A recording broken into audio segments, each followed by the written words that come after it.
Hey, y'all, and welcome back to another episode of the Next Chapters DMV's podcast. I'm your host, Anisha. This is a space this week where healing and honest growth is real and mental health conversations matter. So join in as we have a chat with a special guest today. Our special guest today, Kanisha. Kanisha is a psychotherapist, and she's here to, did I say that right?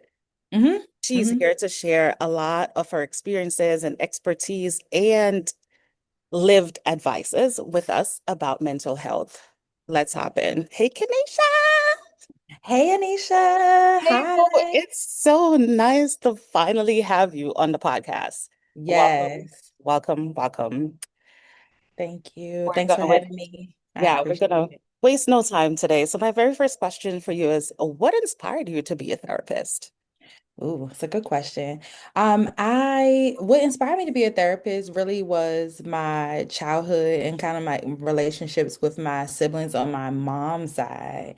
It kind of inspired me to become a social worker.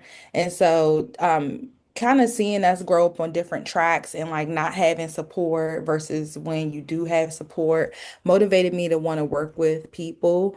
And then as I got further into my social work career and I learned more about social work and what that entails and like how many Black social workers and therapists actually exist, just made me more motivated because we need the help. So my own personal experience and just seeing the state of the world, really the pandemic as well, pushed me to really go into private practice on my own to start seeing clients independently. Mm, Yeah. So you had a personal drive to become a therapist because of Yeah. your experiences. That's good. What is one thing that you hope more people understood about mental health? I know Yes, you I probably was. have several, but like Yeah, just yeah. one that That yeah. it looks different for every person is one thing I would want to say. Like there's no one size fit all for mental health. It looks different for every person. It's nothing to be ashamed about. And just it's something that you personally have to identify within yourself. Noticing when you have like you're not motivated or you don't want to be around people or maybe you're feeling low or you feel anxious. Sometimes we'll go on Google and we'll look things up and Mhm. sometimes it may feel like you and sometimes it may not. But I think one of the things that is super important is that it doesn't look the same person to person and it is a very individualized experience. Yeah, that's Yeah. important. Yeah. And my next question for you was that, like, what are some of the common signs that people would notice about themselves to figure out if they're struggling with mental health? I know you pointed out a few if you're like low energy and stuff, but is there anything that's more common that people can look for? Yes, yes. I would say definitely like mood. Like if one of the biggest things with mental health is to notice if you notice any changes in your overall functioning, right? So if I'm not able to function at work as I may be used to, maybe some of my relationships are deteriorating. That might be an area of concern. Maybe I don't have the motivation and drive to do the things I normally love to do. Are areas of concern to kind of highlight or I'm more irritable, I'm snapping on people quicker, or I'm isolating. I don't want to go to the family cookout anymore. I don't want to be around people. So I think that's one of the things. And then also internally, like difficulty focusing, racing thoughts, maybe even hearing or seeing things that other people may not hear or see, are all signs of mental health. It may be overeating, undereating, not being able to sleep as well, can be signs of some mental health challenges. Yeah, and speaking about signs and concerns, how can people like tell the difference between stress and like a deeper mental health concern? Yeah. I would say stress, the key difference to me that's coming out is the duration and impact of your daily functioning. So, right, stress can be like a short term. It can also be chronic and long term as well, which a lot of Black and brown people experience just in general living in America. That's another conversation. Um, but I would say, kind of the how it impacts your life. Is it a short period of time where I'm experiencing this stress and I can still function? I can still hang with my friends. I can still get things done. And I overall I have a sense of well-being. But if there's other things going on, maybe like negative self-thoughts, self-talk, or um, depressed mood, or it's this is a little bit longer than a typical stressful situation. Maybe it's going on for weeks or months on end, and that situation or experience has passed, then now maybe we may need to be looking at something more. Mm-hmm. Yeah. Yeah, definitely. And this lead me into my next question because I was gonna say, well, what are some daily habits that people can use to just typically be in tune, like with their mental wellness, Yes. like Yes. on a day to day? I love that question. Um, you know, it starts with checking in with yourself. One of the things that I know myself growing up and just in my journey, I've learned to have to slow down. And so one of the ways that people can check in with their mental health is they have to slow down to notice what all is going on. Sometimes we're just going from thing to thing. We really don't take time to check in and say, how am I really feeling today? How did this experience impact me? So I would say one, taking time to slow down and check in with yourself, Mhm. to see what is really going on. How am I really feeling is a starting point, to address the mental health. And then from there, right, it could be, practicing grounding techniques when you are feeling overwhelmed or stressed or just general stress, taking moments to pause, to breathe. Some people count to 10. Some people go out for nature walks. I love being outside in nature. Doing small rituals that give you some ease. Taking care of your mental health and self-care are really important. And it may not necessarily be going to the spa. It may be taking a shower in the dark with music playing, right? Yeah, So just figuring out what works for you, um, what gives you joy, what pours back into you is yeah. one of the things that can kind of help you on a day-to-day. Journaling, of course, can be some things that could be helpful. Yeah, I really love that. I really love that. It's because a lot of us, like, we don't check in with ourselves.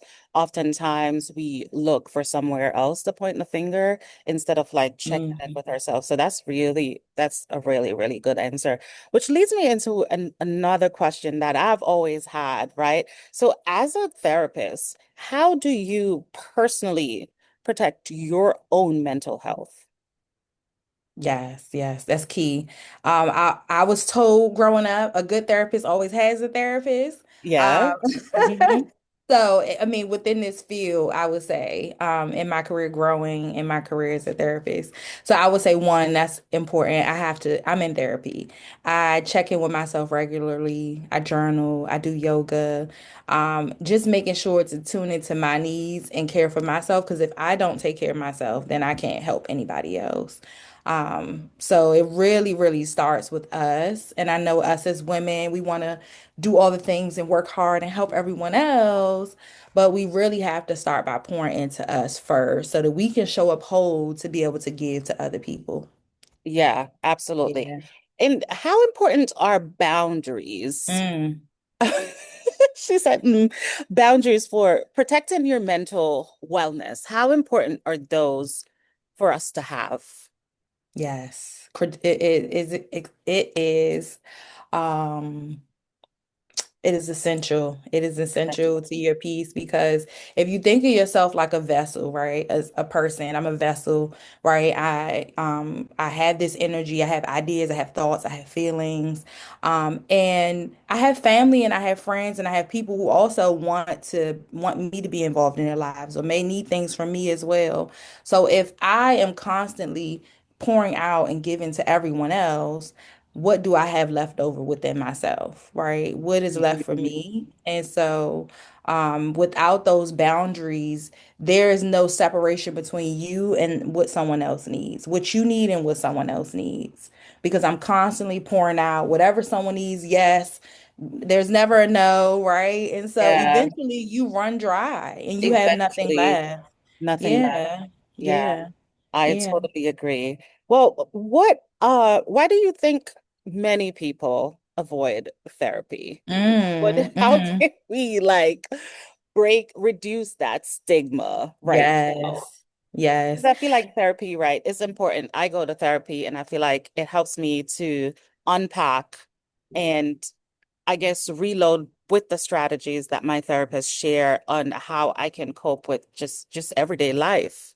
But there's such a stigma around going to therapy, especially in our Black and Brown communities with I would go with mostly males that they just think it's Mm. not something that they should do. So how do we address that? Yes, yes. It is a real concern. I think we've come a long way as a people, in general, but I do feel like we have a lot more ways to go. I think it starts with these kind of conversations, and people who are in therapy may not look like the people that we thought they would look like growing up, right? Oh, you're in therapy, that means you're crazy, right? That's not true. Right. It's just a stigma. And so I think the more conversations, the more people that look like us who are having these conversations, not just the other, just having representation in the space is Mhm. important. And then we need more providers who look like us too. The percentage of Black and Brown psychotherapists or counselors in the United States, when I last checked, was about 4% of us. Mhm. And, Yeah. we make up a lot much more of the demographic. And so there's a huge disparity and gap between providers and people who need help who look like us. So I Yeah. think there are a lot of barriers. Financial barriers as well can be a challenge for people to seek therapy. Time. If I'm in poverty and I'm trying to survive, the last thing I am worried about is sitting on somebody's couch and crying and telling my business, Yeah. right? Yeah. So it could be a lot of barriers for people why they don't seek therapy. But I think the more conversations, the more people see it's okay, it's normal, and the more access will help Yeah. it to help people to be able to connect. Yeah. What Yeah. message would you give to someone right now that is silently struggling? Mm.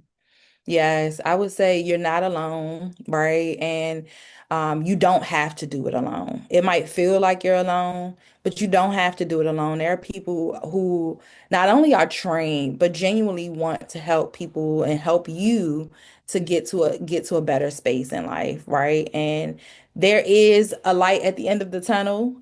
It just takes some time and it's a journey to get there. So I would just encourage you if you need help, seek help. Don't be afraid to ask. There's so many hotlines. If you're in the DMV area, you can call 311. They will connect you to a mental health provider. You can let them know. Call the number on the back of your insurance card.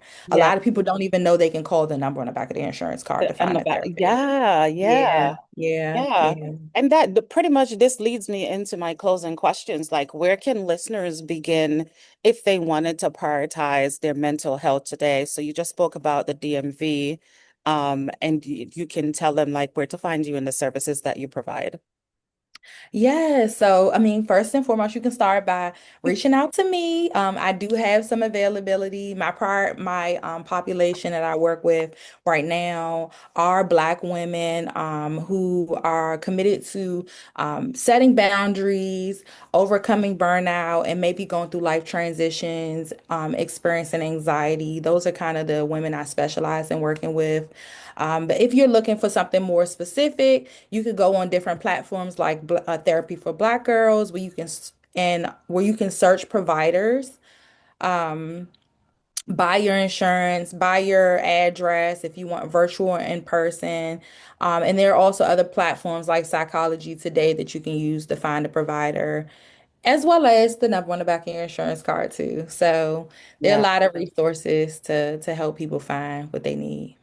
All right. And go ahead and let everyone know where to find you on the socials. Yes. So you can find me at Release Wellness Group on Instagram, Facebook. That's also my website, www.releasewellnessgroup.com. We do accept insurance, and we do have daytime availability. So if you are interested, I would love to be able to connect with you and help you out on your journey. Okay, thank you so much. And I just want to end with this quote today that I found. It says, healing doesn't always happen loudly. Sometimes Mhm. it begins with one honest conversation. And today was one of them. Do you have any Yeah. words to leave with our listeners?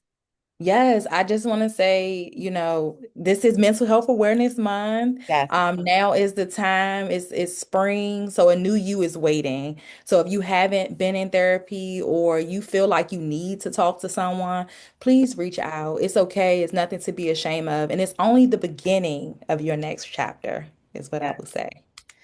Thank you so much for having this chat with me today. Thank you. Thank you so much for joining. Thank you for having me. Yes. Until next time. Bye. See ya.